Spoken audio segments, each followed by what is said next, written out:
So, good day po, Sir Erfe. So, I am Jared Demaranas. I was assigned to explain this problem solving na kailangan para sa aming PETA tree. So, ang kinuha naming question dito is yung question number 1. So, let's get started po. So, a farmer has 120 meters of fencing and wants to build a rectangular pen with two opposite sides lying along two parallel rivers 40 meters apart. On the other two sides did fencing.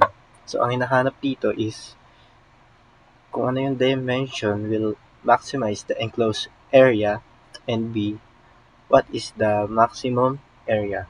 So, we have a farmer na may 120 meters na fencing. Ang goal niya naman ay gumawa ng rectangular pen, pero may twist 'to kasi dalawang sides na yung dalawang sides ng rectangle ay nakalinya sa dalawang parallel rivers na 40 apart. So, ido-drawing muna natin para mas maintindihan natin. So, let's say ito yung river. Ito ang river. So, saan na yun? Oh, okay. Ito yung 40 meters. 40 m river. Then, since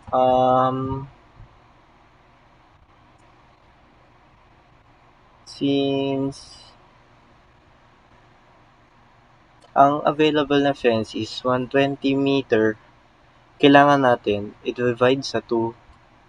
So, 120 divided by 2 is equals to 60 meter.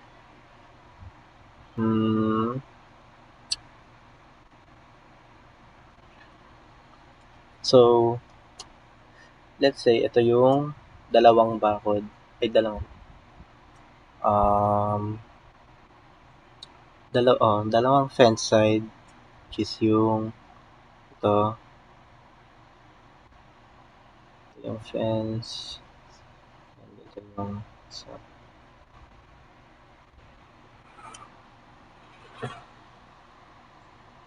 60 meter, ito, both side yan.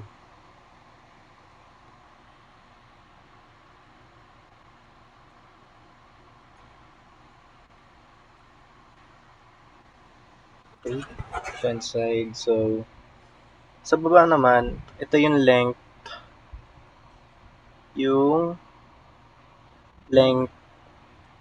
along the river. Yan, sa baba. Hmm,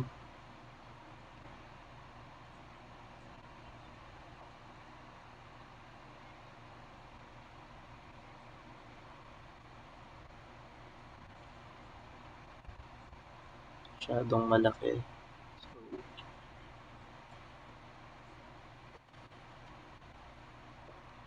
So, nahanap na natin kung ano um, yung dimension niya, which is letter A. So, yung dimension niya is 60 by 40. So, ulit natin. Bakit? Dahil nahanap na natin yung length along the river, which is 60 meter. Then, dito naman is yung sa river. Yung distance between the rivers, which is yung 40 meters. Ito. Tapos yung length niya, 60 meters. So, ang letter A natin is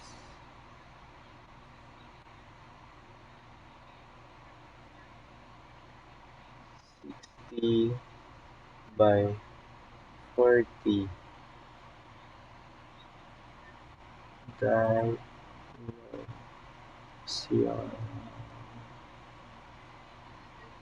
Yan. So, next, ang hanapin natin is yung letter B. Oh, sorry. Letter B. Okay. Paano naman natin mahanap ang letter B? So, ang gagawin na natin is ita-times ang 60 and 40.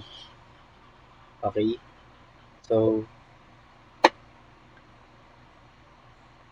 60 times 40 equals to 2,400 meter squared. So, ito na yung area natin. Which is, ito na rin yung answer sa letter B. So, ayan, nasolve na natin ang question. Sana po, nagets po kahit pa paano. So, ayun lamang po. Again, ako po si Jared de Maranas. And goodbye po.